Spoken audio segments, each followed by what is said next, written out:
ఇకపోతే నేత కాని అతిపెద్ద జనాభా కాకపోతే మొన్న శాసనసభలో ఎవరైతే వర్గీకరణ వ్యతిరేకించి ముందుకొచ్చారో ఆ వివేక్ వెంకటస్వామి అనేటైనే దళితుల్లో మూడో అతిపెద్ద జనాభా గల నేత కాని సామాజిక వర్గానికి ప్రత్యేక కార్పొరేషన్ ఇవ్వండి అని చెప్పి డిమాండ్ చేయడం జరిగింది. ప్రత్యేక కార్పొరేషన్ కోసం డిమాండ్ చేసిన వివేక్ వెంకటస్వామి మరి ప్రత్యేక గ్రూపుగా ఎందుకు వాళ్ళకు కేటాయించాలని అడగలేకుండా పోతున్నాడు. మాలలకు మాదిగలకు వేర్వేరు కార్పొరేషన్ ఉండాలని, వాళ్ళతో పాటు నేత కాని వర్గానికి కూడా కార్పొరేషన్ ఉండాలని చెప్పిన మీరు మరి నా నేత కాని వర్గానికి మూడో అతిపెద్ద జనాభా గల కులానికి ఎందుకు ఓ 2-3 కులాలను కలిపి ప్రత్యేక గ్రూపుకు ఉండాలని కోరట్లేదు అంటే అవకాశాలని మాలలే దోసుకోవాలనే కుట్ర ఇంట్లో దాగి ఉన్నదనేసి కూడా మీ దృష్టి తీసుకొస్తున్నాను నేను. దీంతో పాటు ఇంకొక విషయం ఏంటంటే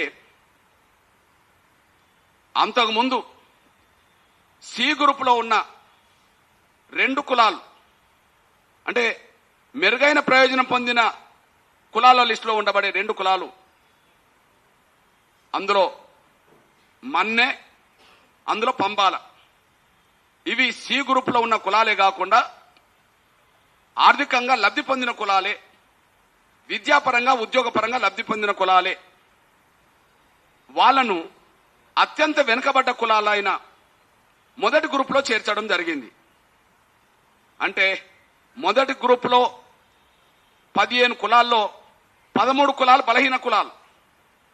మొదటి గ్రూపులో 15 కులాల్లో 13 కులాలు బలహీన కులాలు. ఆ 13లో బి గ్రూప్ నుంచి ఏ గ్రూప్ నుండి తీసుకున్నారు. అంతకుముందు ఏ గ్రూప్ ఉండే బి గ్రూప్ నుండి తీసుకున్నారు.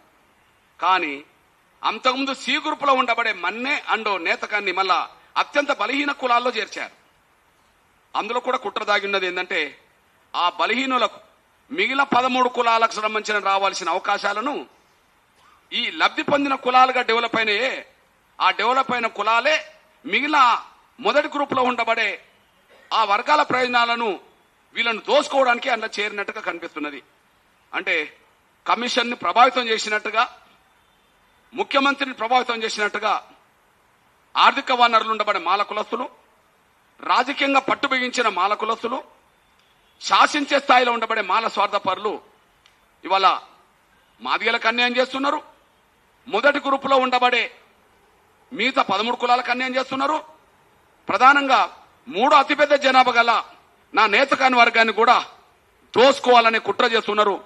దీన్ని ఖచ్చితంగా ఎంఆర్పీఎస్ తీవ్రంగా ఖండించడమే కాకుండా ఖచ్చితంగా మూడో అతిపెద్ద జనాభా కులమైన నా నేతకాని వర్గానికి సారూప్యత ఉండబడే నా మహర్లకు అండగుంట ఉండడం అనేది మా బాధ్యతగా గుర్తిస్తామనేసి కూడా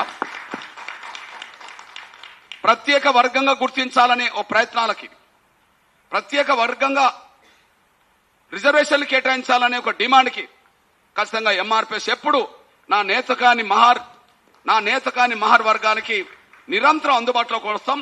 ఖచ్చితంగా ప్రభుత్వం మెడల్ వంచైనా సరే ప్రత్యేక రిజర్వేషన్ నా నేతకాని వర్గానికి సాధించడంలో ముందుంటామనేసి కూడా మేము స్పష్టం చేస్తున్నాం. ఇక ఈ నేపథ్యంలో రాబోయే రోజుల్లో ఖచ్చితంగా ప్రభుత్వం ముందు మా ఆకాంక్షలకు అనుగుణంగా 5% ఉన్న 15 లక్షలు ఉండబడే మాలలకు 5 ఇచ్చడం కరెక్ట్ అవుతే 32 లక్షలు ఉండబడే 32 లక్షలున్న మాదిగలకు 11 రావడం కరెక్టే అనే విషయం మీ దృష్టి తీసుకొస్తున్నా. అత్యంత వెనుకబడ్డ వర్గాల్లోకి మొదటి గ్రూపులోకి అత్యంత అభివృద్ధి చెందిన మాల పంబాల చేరడాన్ని మేము వ్యతిరేకిస్తున్నాం. 4వ జనసంఖ్య గల బుడగ జంగాలను అనుసరించి కొన్ని కులాలను కలిపి ప్రత్యేక గ్రూపు ఇవ్వడం న్యాయం అవుతే మూడో జనసంఖ్య గల జనాభాలోనే 3వ జనసంఖ్య గల అతిపెద్ద కులమైన నా నేతకాని మహర్ల నాయకత్వంలో ప్రత్యేక గ్రూప్ ఏర్పాటు చేయాలనే దాని మీద మేము ముందుకు వస్తామనేసి కూడా మేము స్పష్టం చేస్తున్నాం. ఈ విషయంలో ఖచ్చితంగా సబ్ కమిటీని కలుస్తాం. ఈ విషయంలో సబ్ కమిటీ చైర్మన్ ఎవరైతే